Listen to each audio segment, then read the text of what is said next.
Sure you can tell based on what's behind me that I am at Carowinds today.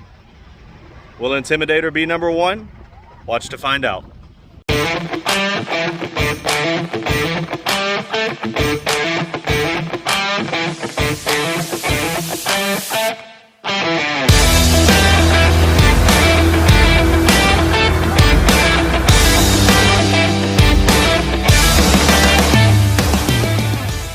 And number 10, it doesn't even crack my top 200.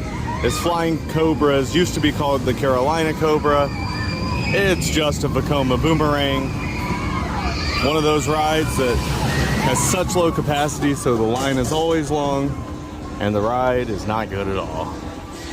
Below my red line for sure. Number 9 is the Mach Wild Mouse Ricochet. Don't really think I need to say much about it. It's one of the small models. There's only one little hill. No fun. But at least it doesn't hurt. 8th in the park and breaking into the top 200 finally is the Woodstock Express, which might be stuck. She was recording. Now the girl going away. Tell her that. It used to be the Scooby-Doo Ghoster Coaster. Oh no, they've stopped the ride for her to put the phone away. Never seen that happen. Interesting. Anyway, worth a ride if it's like no wait like it is today. Woodstock Express. 6th in the park, I have it at 155 overall.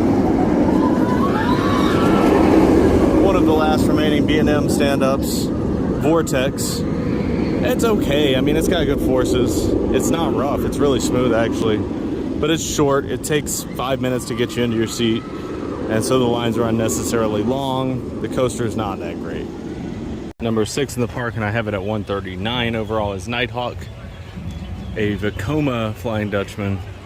And let me know what you think. Do you think this ride's ever opening again?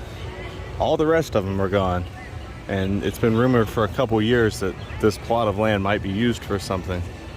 Let me know in the comments what you think might happen to Nighthawk.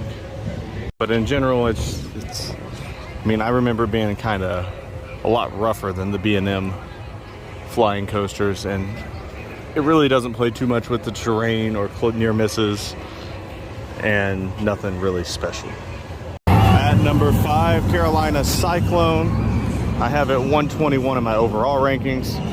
So, you know, Carowinds' very top-heavy park. This is definitely a rideable coaster, especially if there's not much weight. It actually tears through the layout pretty fast, and it's not rough for an old era. 4 in the park and nudging into my overall top 100 is Afterburn. I wouldn't say it's one of the best B&M inverts, but it's a really solid one. I would call it like an expanded Batman almost. It's just as intense as a Batman, but it's a little bit longer, and it does have some good use of trenches that you can't see from here. And one thing that Batman doesn't have is that pretzel loop, which I really like. So all in all, a really solid ride and worth riding every time you're at the park, but could be a little longer. At 3 in the park and 38 overall in my rankings, got Copperhead Strike. This one, it was better than what I expected it to be based on what everyone says. The launches aren't powerful, but it's a mock launch, so that's what you expect. It has a lot of really good inversions, some good air time, a nice double up into that inversion that it's going up. So it's pretty cool, and it's also extremely well themed.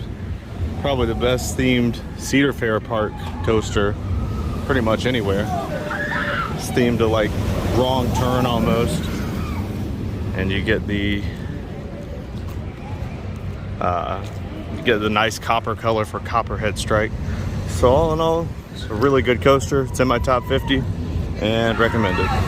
Number 2 in the park and right around my top 25 overall. It's the Intimidator. Yes, it would be better if they took all the trim brakes off. However, it does launch you up into those hills and ejects you out of your seat a little bit. This has got the same seating as Diamondback, where it's 2 across instead of 4, and gives you like the better view, which really just makes it load slower. Which I haven't mentioned, but the operations are actually really, really good compared to almost any other park. They run 3 trains on all their main rides, load quick. But the Intimidator specifically, great ride. This combined with number 1 makes it worth coming to the park alone.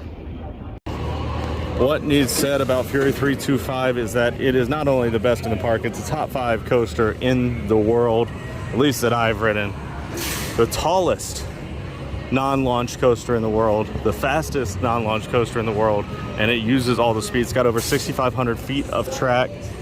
And really that first drop is the only really major drop on the ride. The rest is just tons of cool like turning elements and little bunny hills and turns, and it's not too intense like I-305. It doesn't have a ton of airtime, but it's got the best of all of it, and you're just going so fast for so long. It's basically a more modern Millennium Force, and of course a little taller. And from the top you of course get really good views of Charlotte.